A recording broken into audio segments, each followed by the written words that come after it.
Aku tahu kenapa channel YouTube-mu nggak jalan. Bukan karena algoritma benci kamu. Dan bukan karena kamu nggak punya kamera 40 juta. Alasannya sederhana. Kamu pengecut. Kamu bilang ini hobi. Padahal itu cuma tameng supaya kalau kamu gagal, kamu punya alasan untuk bilang, kan cuma iseng. Kamu takut mengakui kalau kamu ingin sukses, tapi kamu nggak mau membayar harganya. Kamu menunggu inspirasi datang, padahal sukses itu datang dari sistem, bukan dari motivasi yang muncul setahun sekali.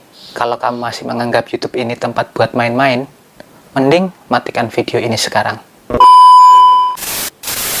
Karena di sini kita bicara soal value. Banyak orang terjebak di teknis. Tanya, kamera apa? Lensa apa? Itu sampah kalau mindsetmu masih pas-pasan. Mari kita reframe. YouTube bukan soal video. YouTube adalah tentang membangun kepercayaan.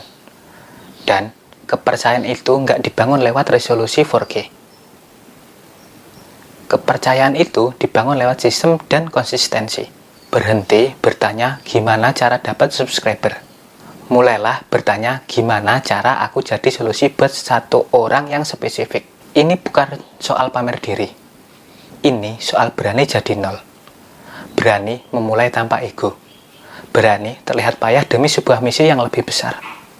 Masalahnya, kebanyakan dari kamu terjebak dalam penjara alat. Kamu pikir pedang yang tajam otomatis buat kamu jadi kesatria. Bayangkan, ada orang mau jadi koki hebat. Dia beli kompor paling mahal, pisau dari Jepang, tapi dia nggak pernah belajar cara memotong bawang dengan benar. Dia sibuk pamer dapur, tapi masakannya hambar.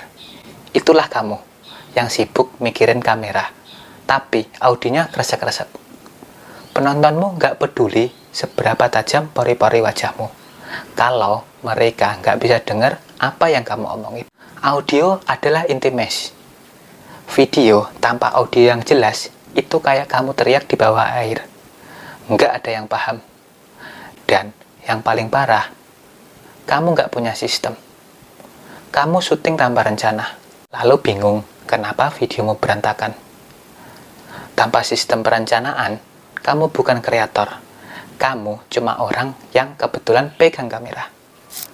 Ada satu fase yang nggak pernah diceritain para YouTuber besar ke kamu. Fase di mana kamu sudah pakai sistem, sudah riset judul sampai pusing, sudah beli mic terbaik, tapi yang nonton tetap cuma 3 orang. Dan salah satunya itu ibumu. Ini adalah the lonely chapter. Di fase ini, kamu bakal ngerasa sepi. Kamu mulai ngeraguin diri sendiri. Buat apa aku ngelakuin ini? Tapi di sinilah bedanya antara pemain dan pemenang.